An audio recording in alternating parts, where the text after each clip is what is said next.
Everybody, it's TV Soldier 96. Welcome back to the gaming channel. How's it going? We're gonna go ahead and do Monday Night Raw. I know, I can hear you guys know you're late. You're late.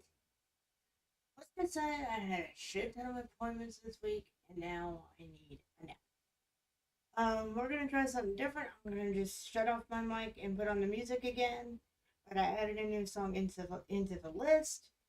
So that way you guys have something different to listen to. If you guys have any questions, comments, or anything while I'm doing this, feel free to let me know. But let's keep it nice, shall we? I'm doing this. I know this sounds horrible, but I'm gonna say it. I'm doing this on September 11th. We all know what happened in 2001. Let's pay our respects to all those people who lost their lives on that tragic event. So this episode of Raw is dedicated to them and their families. So I'm gonna put the music on, but before I do, I almost forgot. I know I've been forgetting in the last couple episodes to tell you guys who won and lost. I'll try to tell you guys from memory, but I make no promises that it's gonna be accurate. Okay, the matches we have this afternoon are as follows: AJ versus Grande Americano. Lyra versus Raquel, Penta versus Rusev, Nikki versus Asuka, and then finally we have LA Knight versus Bronson Reed. I'll give you the results at the end, and you are about to hear my WWE entrance music let me check my watch here, right now. So enjoy. Tell you what I've done for you. 50,000 tears I've cried. His husband. As much as I really like Karen, there wasn't much to be said about Karen 2.0. According to Penta, her physical design is sleek and space-aged. She's got triple the processing, all the latest. Mentioned in previous videos, my favorite part about this episode was seeing Karen working at the Krusty Krab. She is a lot brighter at this job, and I wish we'd seen her in this role again. But it's an episode that also makes her feel silly coming back to Plankton, since, well, Plankton shut her down, which is kind of messed up when you think about it. See, this is the problem. I ended up trailing off talking about Karen 1 instead, because she's so much more interesting than Karen 2.0. I do like the blue color scheme and overall design. The voice actor is also the voice of Madame Cassandra, who I'll discuss later, but I like that both these characters have a slight bite of sultriness, but we're still primed to see Karen 2 as the villain with her red monster lights. Overall, I think Karen 2.0 is a perfectly serviceable villain. Serviceable. The next film is The Frogfish, aka The Ice Cream Lady. The Ice Cream Lady is responsible for one of the most memorable and definitely most gruesome scenes in the first SpongeBob movie. Even now remembering her, I mostly remember this creepy, fleshy monstrosity in a valley full of bones. I remember an Upper Lab Doug commented how weirdly gruesome the scene was too. Not much else to say other than Frogfish is a very intimidating villain. We've only seen her once in the series, and she seems dead set on eating SpongeBob and Patrick. Technically though, with all Mr. Goldberg's time frame in the series, we don't see her till the series eventually ends, as he considers the SpongeBob first movie a final episode of the show. So hopefully, we're going to see her in the timeline for a long time yet. Our next film is a game program. Ron was the ex-nemesis of Mermaid Man, and as far as I know, exclusive to the SpongeBob video games. And his evil deed is honestly pretty fun. Karen put a red sock in all of Mermaid Man's clothes, causing his clothes to turn pink. The most devastating deed of all. Ooh, ha ha ha. I like his slightly eloquent voice delivery. He's clearly the same voice actor as that news report bitch. Personally, I thought people could have made it. Sure, Pretty stupid. in the sequel, The Cosmic Shake, he plays Admiral Thorne in Pirate Lagoon. Yar, he shoots pies at SpongeBob. Not much else to say about Thorne. He didn't leave a strong impression on me personally, but he's okay. Next up, we have the vanilla versions. Let's start with Cuddle and Pugs. You remember this big fella? He's that unusual imaginary friend SpongeBob saw whenever he ate that poison Krabby Patty in that notorious episode. And he may be crazy, but I don't hate this villain. He's just so different and bizarre, and completely unpredictable. One minute he's SpongeBob's friend, the next moment he's possibly more than that for SpongeBob. Next minute he's having this creepy, very physical party in the Krusty Krab. This is like the closest thing I've ever seen to a G-rated orgy. The next moment he's turned on a dime and suddenly he's eating everyone. If you think of a villain like, say, Penta, you can probably guess how he's going to act most of the time. But for better or for worse, I can't think of a single animated character Puddle Hugs reminds me of. And when you look at the guy, you can clearly tell there's something sinister going on, but in an unusually instinctive way. When I see him, he kind of provokes that childhood strange in any sense. On a side note, I love the way the villain's wiki states his goals. His goal is to defeat the times bomb so that all the residents of the Krusty Krab Bronson catch, so they can see him and he can see them. Yeah, that he did. He got at least mentioned the last ball. This big guy's what you might call a force of nature, but no strong motives or personality, just a big scary monster to be avoided, and for Sandy to be the crowd. And next up we have Lord Poltergeist. Poltergeist is a really strange villain. I wouldn't call him dull, but he's like the toned down version of the Flying Dutchman. His personality is basically spooky. Probably the most interesting part about him is his visual design. He's one of the most uncanny, out-of-place pieces of animation I've seen in the show.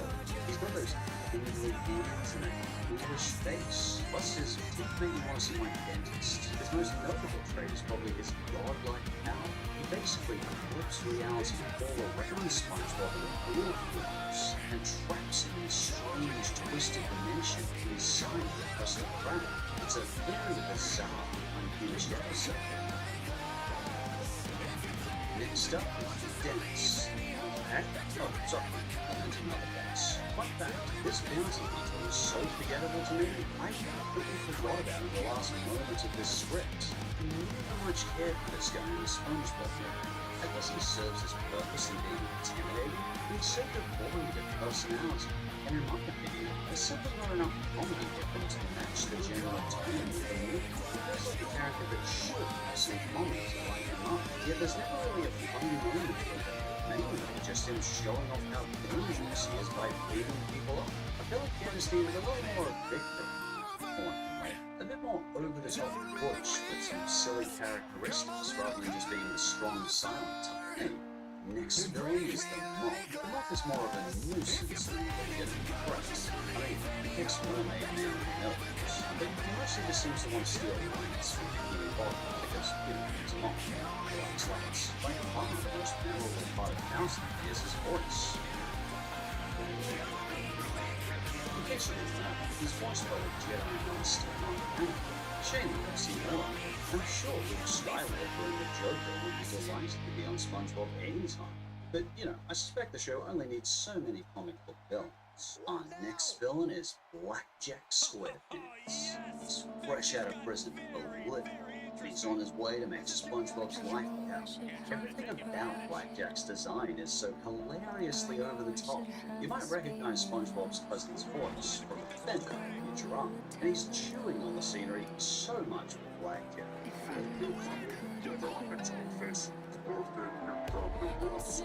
You just couldn't get a better hammy, bully character. He's like Wax on steroids while also being SpongeBob bound. I do like the twist that he's actually hindsight. We don't see much of Blackjack, but he is such a treat of a villain. The next villain is the Jellyfish. Do you remember the episode The Planet of the Jellyfish? It's easily one of the creepiest episodes in the series. Unlike most of the villains in the show, the Jellyfish have a very real sense of horror to them. Like, they could have legitimately destroyed Bikini Bottom and Purple Planet if they weren't stopped. They were defeated, but they were well on their way to replacing all inhabitants of Bikini Bottom. Their horror shows in their visual design too. It's far more otherworldly and feels out of place among the colourful, big-eyed characters of Bikini Bottom. Why are they so early in the ranking? Well, it's a personal thing. I think they stand out as too horrific. I almost wish they were a bit more comical and fun. Not that there's anything wrong with good horror, but in a SpongeBob episode, they just feel a bit too out of place. The next villain we have is Kevin, the leader of the Jelly Spotters, and arguably the 2000s version of a YouTube celebrity. Kevin doesn't really have much personality beyond being stuck up leader, but I think that's all he really needs to be in the episode I'm Your Biggest Fan, continually showing how friendly and unassuming SpongeBob is. And you know, Kevin's annoying enough that I enjoy seeing him continually zapped by jellyfish. Next up, we have the SpongeBob villains that are okay, but good fun. AKA Barry, the villain is what he didn't mention this guy. That's a disservice to him. Technically, is the only real competition Krusty Krab has ever had, and the good father Barry uses some ingenious tactics to take that competitor down, sending him muscle to destroy the ice cream machine of Krusty Krab. And he begins an all-out war against their restaurant, including using ice cream bombs. The guy is resilient and softly spoken, but also dangerous and threatening. And Godfather Barry has been under our noses as a living villain for quite a while. Next devious individual is Master King. Oh, I like this guy. What the like this episode gets. Not only a fan of it, but I think Master Udon works great as a timeshare salesman. It's really nice. If you invest in a timeshare here on Condo, It's the kind of joke that just comes out of nowhere. He's a good comedic villain, and it's super fun to see Sandy go all Kill Bill on him and just beat him up. To save SpongeBob from a timeshare pitch. Oh no, he'll never use it. thanks for saving me from Next up, we have Coffee Fluffy. Coffee Fluffy may be the star of arguably the worst episode in the entire SpongeBob series, but that doesn't automatically make it a bad villain. Coffee's definitely another case of a force of nature villain, where it doesn't necessarily have much complexity and motivation, but it's still a dangerous threat to our heroes. Perhaps even more than a jellyfish, Coffee Fluffy falls into the category of an uncanny, disturbing face. It just doesn't suit the show's feel. It's just too incredibly dark and creepy looking. So yeah, I personally don't mind Coffee Fluffy as a villain. Our next villain is Ray. Ray on paper just doesn't have a distinct persona to me, but whenever he's on screen, he just steals the scene. Probably my favorite of the scenes is where he's trying to be a nice person and give Patrick's wallet back, but Patrick's too stupid to actually take his wallet.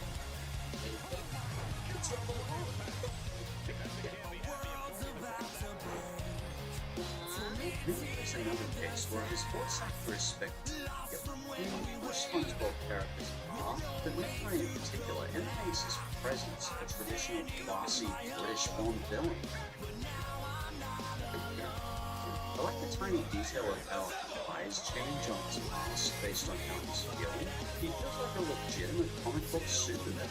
If you want a taste of this guy, I recommend Patrick Meets Man in the SpongeBob official YouTube channel. Next villain is Flats the Phone. Flats isn't a complicated villain, it's Penta. Flats' sole purpose for his one episode is to be a bully and beat up SpongeBob, and steady. Countdown begins before he does just that, and it's until the end of the episode we realize that, wait a minute, SpongeBob is made of sponge. So Flats can't actually hurt him, and Flats is painted, so it's very cathartic when we finally see him fail to do anything to SpongeBob, apart from make funny sense. Our next villain is Naked Krabs.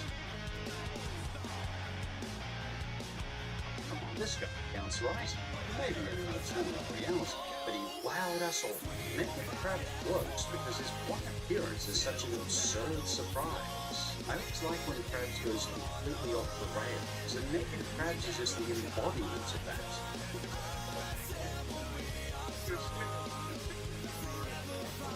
Next villain we have is the animatronic Alliance Club, the founder and creator of the infamous Club. SpongeBob and Patrick's favorite theme park in the whole sea. This guy's very much based on a in the Disneyland theme park cliches, and much of the conspiracies behind the park, like who's really a flying person. It's basically meant to be the equivalent to a waltz, but in the show, he doesn't do much more than chase down Spongy and Patrick. He seems to be trying to get revenge on them for dismantling his body, but in the end, much like the rumors about Walt, the real Hieronymus glove is frozen in ice. Now for the good villains. You can become whoever you want to be. Just do whatever you want to have. Just for the audition to the heaven. Have you ever played the SpongeBob game, The Cosmic Shape? It's one of the new ones. Cassandra's the main villain of the game, and she's just a delight. Her plan is to overthrow King Neptune using cosmic gel. I see. So she very transparently tries to trick SpongeBob and Patrick. Damn, I like the choice of voice acting. Despite her having to say some of the most ridiculous cartoon lines ever, I am now the queen of the ocean, and with the power of the cosmic jelly, the seas are according to my wishes. she still carries a sense of majesty, mystery, and strength. Very cool. You see, the whole way the Cosmic Shake starts is when she sells Neptune's wish-granting bubbles to Spongy and Patrick. This is apparently part of her elaborate plan so that SpongeBob and Patrick accidentally destroy reality with bubbles. So we have to use SpongeBob and Patrick like cosmic jelly under Cassandra's instructions. My once-in-a-lifetime opportunity for world dominance. I mean saving the world. As well as Cassandra having a great voice, I personally think she has nice visual design too. It feels very fortune teller, nice lavender thing. Also, fun fact, Cassandra actually has the same voice actor as Karen 2.0, but you'd never guess, as the two of them sound completely different. Our next villain is a pretty famous one, Doodlebug. This guy may technically be two-dimensional, but ironically, he's sure ain't two-dimensional in character. You might remember Doodlebug appearing in the episodes Franken and Dimension. SpongeBob accidentally mixed in with a magic pencil, and little did Spongy know what he was unleashing upon the sea. What are his crimes? Vandalism, harassment, assault, kidnapping, home invasion, destruction of property, attempted genocide, and false imprisonment. Oh, that didn't seem bad. What I like about Doodlebug is, despite him not speaking English, he still silently demonstrates so much personality when he's on screen. He's an agent of absolute chaos. And visually, I like how he feels slightly uncanny when he moves. Like he's there, but less there than SpongeBob and Patrick. He's a character that makes me feel a mixture of emotions, because he's unnerving, but also fascinating and kind of funny at the same time. Funnily enough, he feels very villainous, as he's a very real, ongoing threat.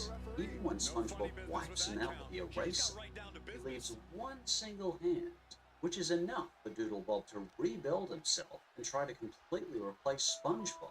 And be careful, Spongy. He'll be back in 8 weeks. Next up, we have the Hash-Slinging Slasher. With his spatula hand, this fella became a fan favorite in one of the most memorable episodes in the series, Night Shift. So much fan creativity has been inspired by this villain. We've even gotten interpretations on DeviantArt of how people think the Hash-Slinging Slasher would look. I've even played fan-made SpongeBob horror games starring the Hash-Slinging Slasher, and it's still a funny reveal that this terrifying villain is actually just some guy wanting to put in his resume for Night Shift. The mystery behind this villain is half the fun of it. I think that's part of what inspires creativity. We don't know what it looks like, so we just have to try and interpret and think it up ourselves. Who or what exactly is it behind that shadow? Well, that's for us to decide. Next game is the Telltale Strangler. The Telltale Strangler tells a real narrative in one episode. There's such a build-up to it too, but we never actually see it cause any real harm. This character takes me aback every time, because Strangler is such a disturbingly intimate, dark form of violence that I almost never see in animation. Off the top of my head, apart from Father Home, of course, I can only think of it being shown twice in one of the darkest episodes of BoJack Horseman, and in the anime End of Evangelion. been strangled far until season 31, but it's kind of an exception. And he recently stated that he gave strangling up. Strangling the boy is paid off. And up to there. Times have changed. Anyway, despite the dark concept, it's not what I consider the funniest episodes of the series. They can skip around the senses because of the threats of strangulation, and SpongeBob's danger is what the writers really need. And when the dark threat does come up, it's immediately derailed by tooting witnesses appearing randomly for a surprise party. And even the Strangler himself is so hilariously over-the-top hammy, often breaking out into evil laughter, even while just planning to strangle SpongeBob. Plus, the whole strangling thing probably confused the senses because, well, Spongy doesn't have a neck. Is it even possible to strangle a sponge? Telltale was a very funny and very memorable villain. The next villain is Victor. SpongeBob is a show that makes really funny super butch characters. Similar to Blackjack Squarepants, Victor is the butch stereotype. So he's perfect for SpongeBob to face when he's having a crisis of being quote-unquote men. I love Victor because he feels legitimately intimidating to SpongeBob, but really funny at the same time, as does his thug gang of bar, which apparently has goofy goober bands in it. His appearance was short, but I'd love to see Victor appear again in future episodes. I hope he was alright after Dennis beat him up. Maybe you can speak up Nosferatu. A.k.a. Count Orlok. Is Nosferatu a villain? Just what is Nosferatu?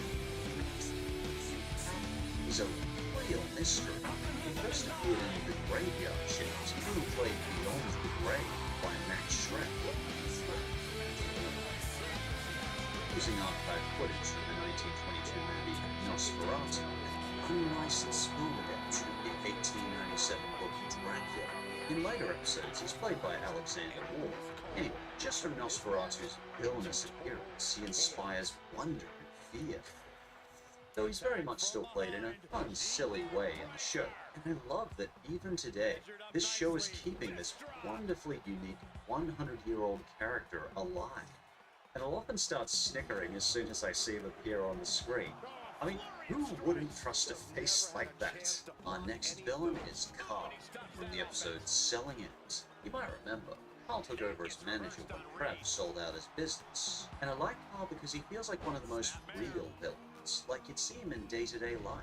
And I have met Carl many times in the real world, just like some of those people you occasionally meet in a management position. Some will come into a management position and vow to change things around here, whether the old staff like it or not. For example, in Selling Out, the villainous Carl makes Squidward feel very threatened without ever actually yelling or being nasty to him. He passive-aggressively asserts control and politely uses indirect threats to keep Squidward in line, much like you might see with other large conglomerates that are expanding their business. At the same time, he's just a guy doing his job.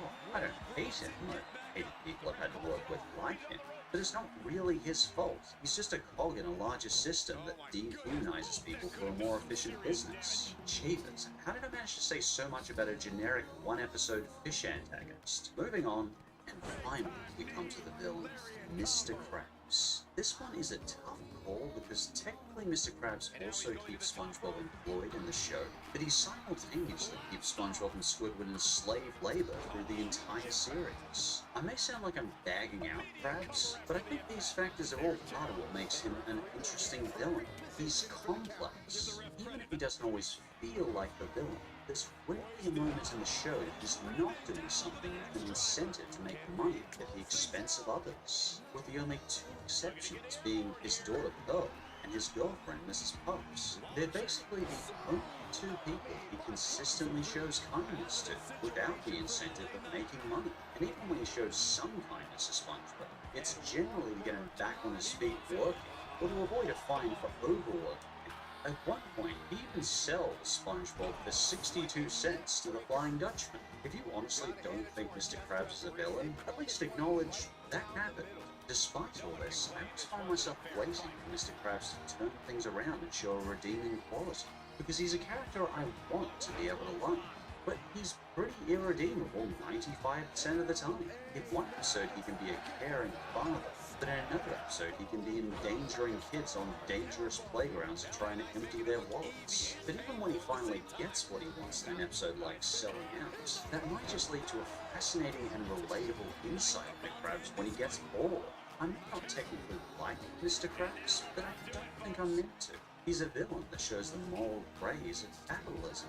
And in doing so, he makes the world of Bikini Bottom a more interesting place. And he's a constant reminder to us what only caring about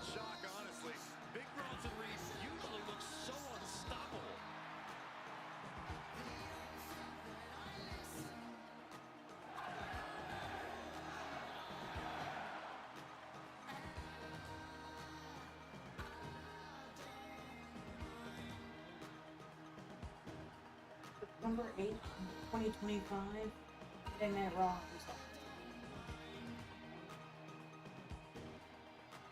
Here's the summary from WWE. Nelly.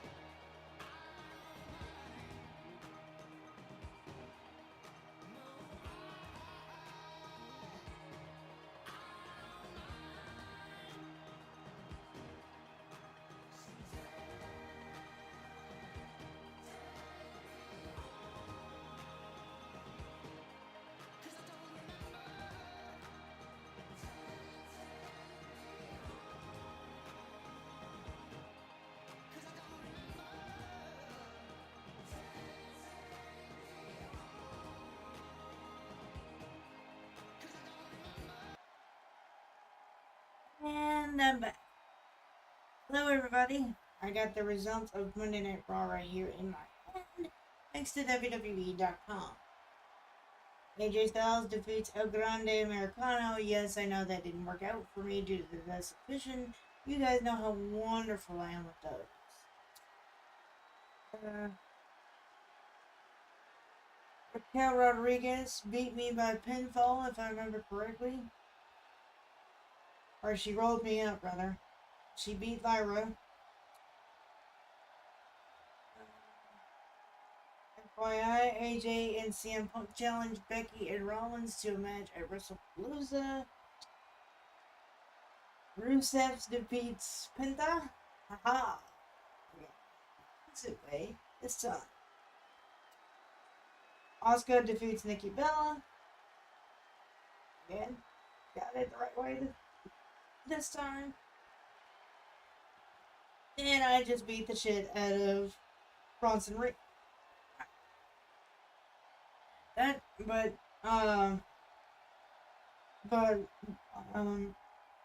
Nikki lost her match against Asuka, and then Bronson won the match against LA Knight.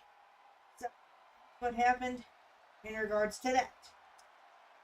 Now we've got the mystery match that I just put together in my head, just for giggles. If you guys have a mystery match, you guys know what to do. If you'll excuse me, I'm going to go ahead and get into it. I'm going to put the music back on.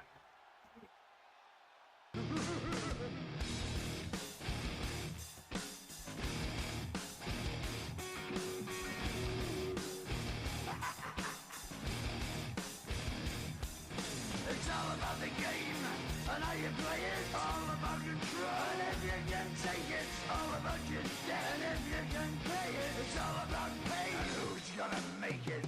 I am the game. You don't wanna play me. I am control. No way you can shake me. I am heavy debt. No way you can pay me. I am the pain, and I know you can't take me. Look over your shoulder, ready to run like a Cleveland bench from a smoking gun. I am the game, and I may lose. So move on out, you can die like a fool. Trying to figure out what my move's gonna be. Come on over, sucker, why don't you ask me? Don't you forget there's a price you can pay. 'Cause I am the game and I want to play.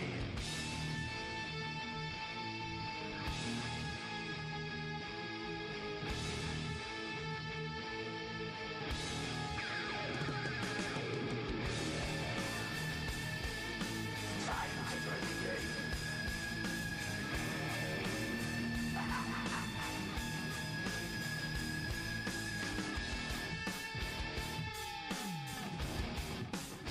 Time to play the game.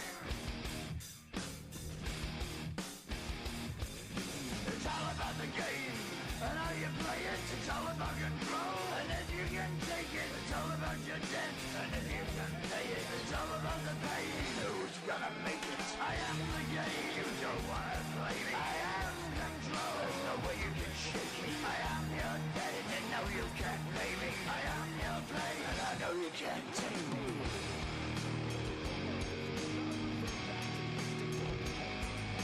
Play the game, you're gonna be the slave, you're gonna change your name, you're gonna die in flames.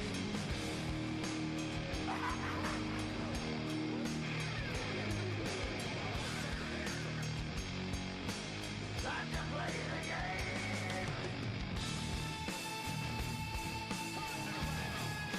Time to play the game.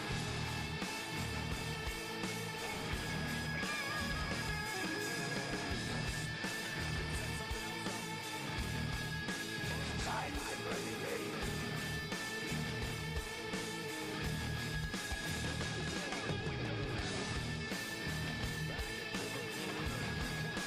Time to play the game.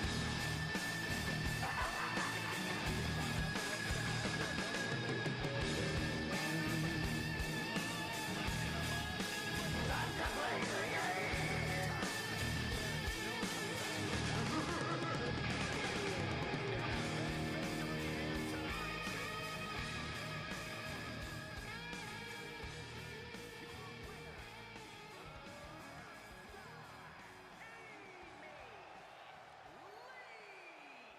Quite the win for her here.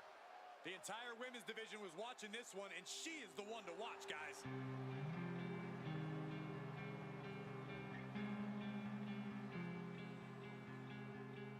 Hide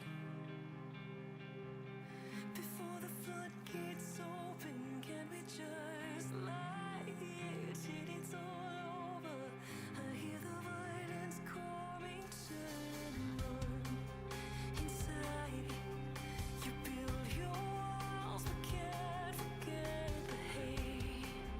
You hide down to finally meet you in the afterlife. Save me from this pain, fill the hole inside. You wonder why I'm out of tears to cry. Today I'm not afraid to die. Breathe.